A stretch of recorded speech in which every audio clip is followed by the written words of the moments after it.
خدا کے حق میں بولیے گا. میں بہار کی 27ویں جلد سے ایک حدیث آپ کو سنا دیتا ہوں.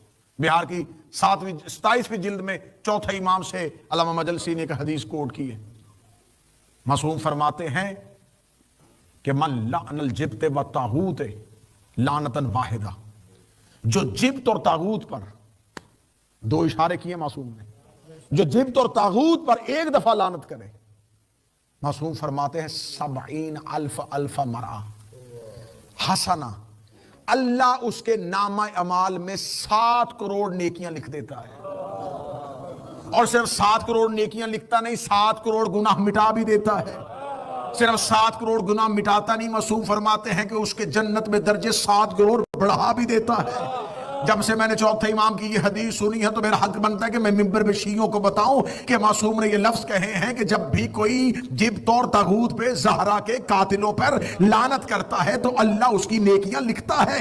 جبکہ خدا نے نیکیاں لکھنے کے لیے فرشتہ کاندھے میں بٹھایا ہوا ہے. خدا نامہ اعمال فرشتوں کو کہتا ہے تم لکھو, نیکیاں تم لکھو, گناہ بھی تم لکھو. لیکن جب بطول کے دشمن پہ کوئی لعنت کرتا ہے تو خدا فرشتوں کو نہیں کہتا تم لکھو, خدا کہتا ہے اس کی نیکیاں بھی میں لکھوں گا, اس کے گناہ بھی میں مٹاؤں گا. تاکہ میں دنیا کو بتانا چاہتا ہوں جسے اللہ لکھ دے اسے کوئی مٹا نہیں سکتا, جسے اللہ مٹا دے اسے کوئی دوبارہ لکھ نہیں سکتا.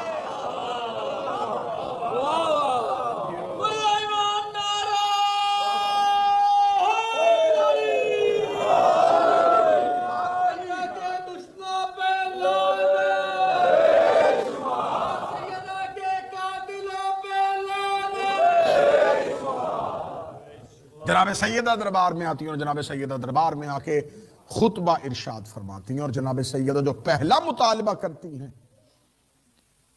وہ پہلا مطالبہ جو ہے وہ سیدہ پہلے کہتی ہیں کہ میں آئی ہوں, 2 مطالبے ہوئے ہیں, یہ ذہن میں رکھیے گا.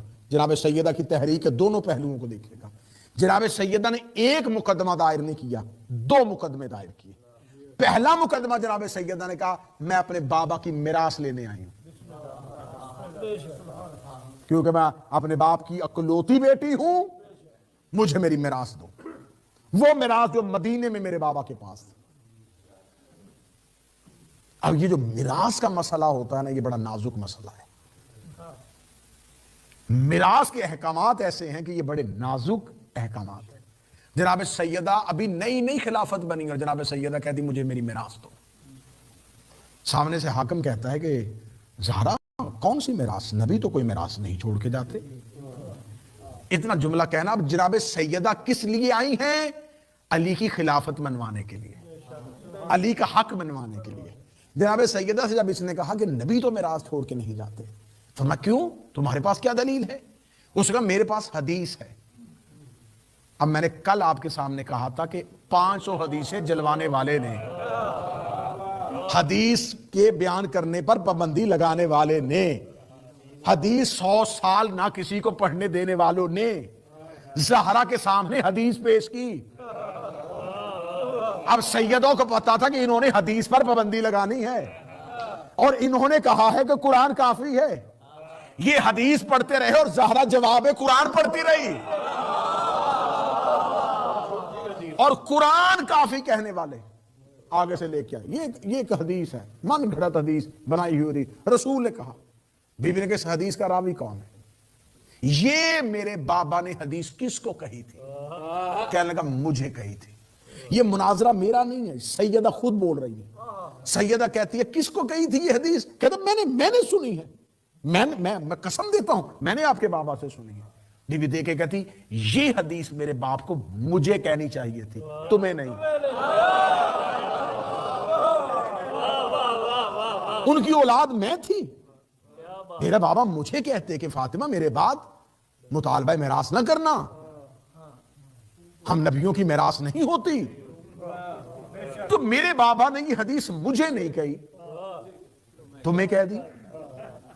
کیا میرے بابا جانتے تھے کہ تو ان کے بعد ان کے منبر پہ بیٹھے گا؟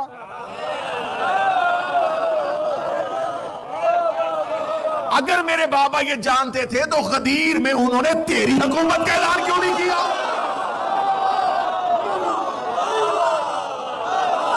نسے خلافت ختم.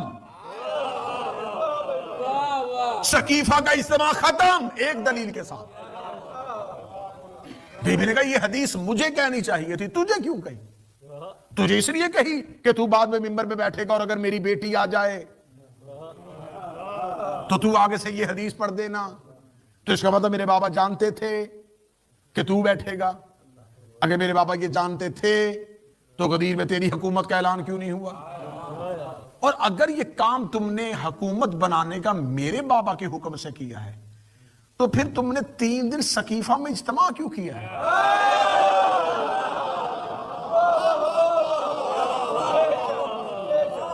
اب بتاؤ.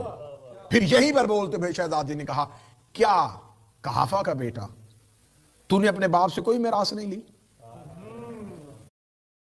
کے حق میں بولیے گا. میں بہار کی 27ویں جلد سے ایک حدیث آپ کو سنا دیتا ہوں.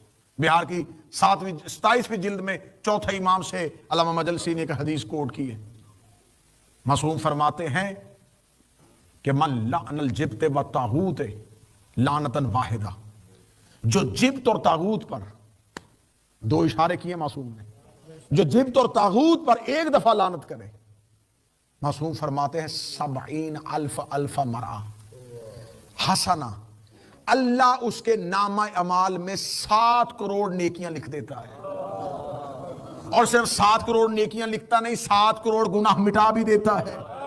صرف 7 کروڑ گناہ مٹاتا نہیں, معصوم فرماتے ہیں کہ اس کے جنت میں درجے 7 کروڑ بڑھا بھی دیتا ہے. جب سے میں نے چوتھے امام کی یہ حدیث سنی ہے تو میرا حق بنتا ہے کہ میں ممبر پہ شیعوں کو بتاؤں کہ معصوم نے یہ لفظ کہے ہیں کہ جب بھی کوئی جبت اور طاغوت پہ زہرا کے قاتلوں پر لعنت کرتا ہے تو اللہ اس کی نیکیاں لکھتا ہے, جبکہ خدا نے نیکیاں لکھنے کے لیے فرشتہ کاندھے میں بٹھایا ہوا ہے. خدا نامہ اعمال فرشتوں کو کہتا ہے تم لکھو, نیکیاں تم لکھو, گناہ بھی تم لکھو. لیکن جب بطول کے دشمن پہ کوئی لعنت کرتا ہے تو خدا فرشتوں کو نہیں کہتا تم لکھو, خدا کہتا ہے اس کی نیکیاں بھی میں لکھوں گا, اس کے گناہ بھی میں مٹاؤں گا.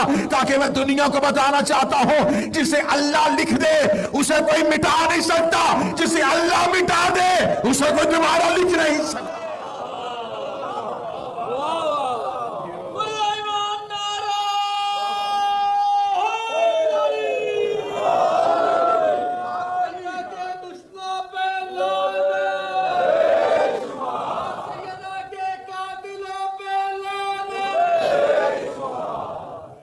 جناب سیدہ دربار میں آتی ہیں اور جناب سیدہ دربار میں آ کے خطبہ ارشاد فرماتی ہیں, اور جناب سیدہ جو پہلا مطالبہ کرتی ہیں وہ پہلا مطالبہ جو ہے وہ سیدہ پہلے کہتی ہیں کہ میں آئی ہوں, 2 مطالبے ہوئے ہیں, یہ ذہن میں رکھیے گا. جناب سیدہ کی تحریک کے دونوں پہلوؤں کو دیکھیے گا. جناب سیدہ نے ایک مقدمہ دائر نہیں کیا, 2 مقدمے دائر کیے. پہلا مقدمہ جناب سیدہ نے کہا میں اپنے بابا کی میراث لینے آئی ہوں, کیونکہ میں اپنے باپ کی اکلوتی بیٹی ہوں, مجھے میری میراث دو. وہ میراث جو مدینے میں میرے بابا کے پاس تھا. اب یہ جو میراث کا مسئلہ ہوتا ہے نا, یہ بڑا نازک مسئلہ